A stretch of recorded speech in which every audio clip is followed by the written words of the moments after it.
we should definitely install a planetarium in here, so instead of visualising, we can just look up. That would be good. Billions of years ago. In a galaxy far. Just watching Star Wars. I'd actually be Mate, quite content with that. Have you watched who's watched Star Wars recently? Who's watched Star Wars all 6 in a row? Mate, how bad is graphics? Actually, well, over 2 days actually. Not all I did sleep.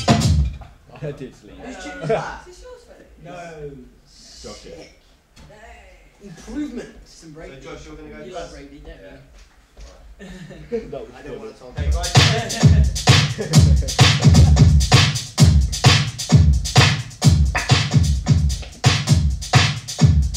like two-step. Carry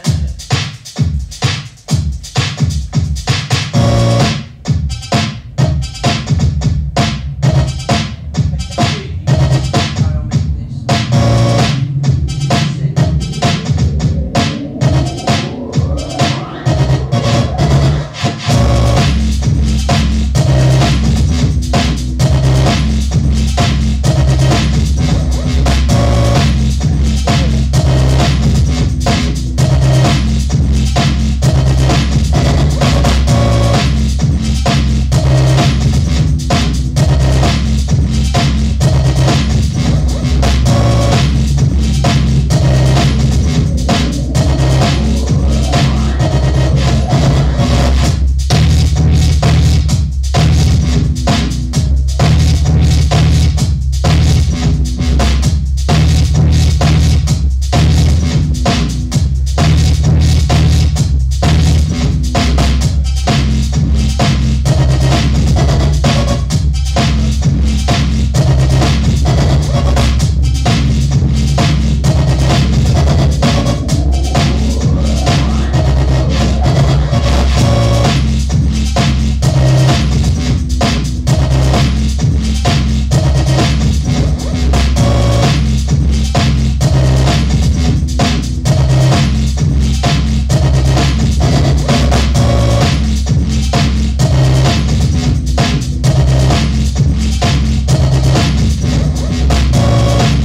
Ring of Fire.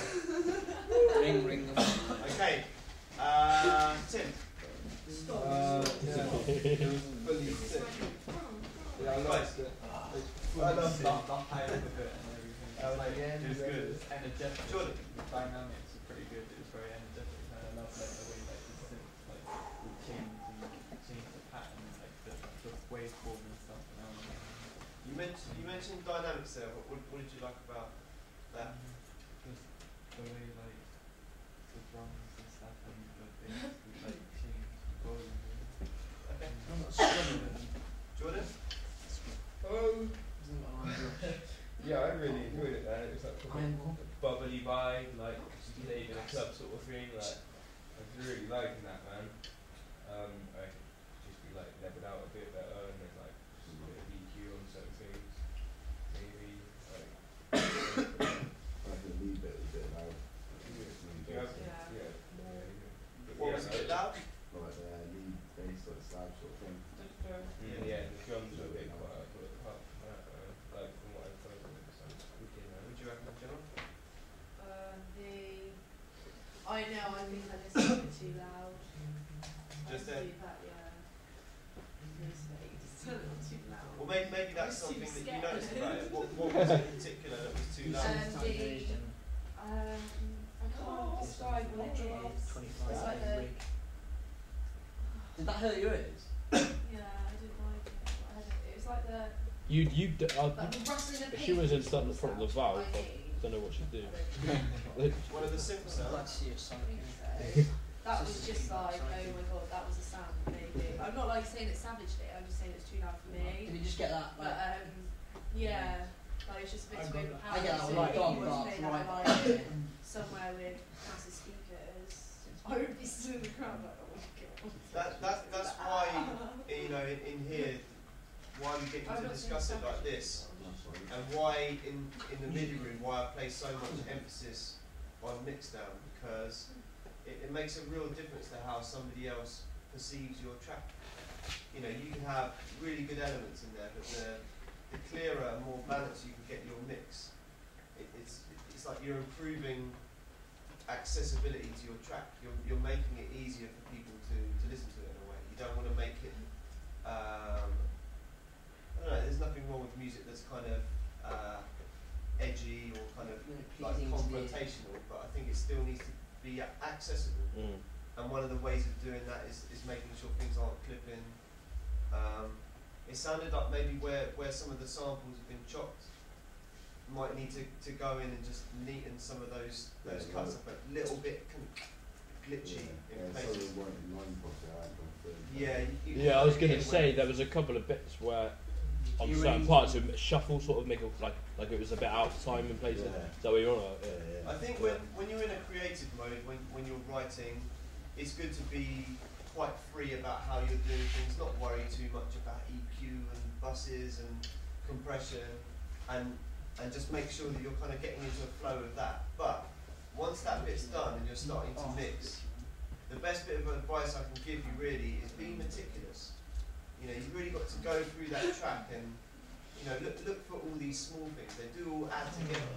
You know, make sure your songs have been chopped neatly. Make sure your bass notes are all the same volume. You haven't got one that's way louder and one that's really quiet.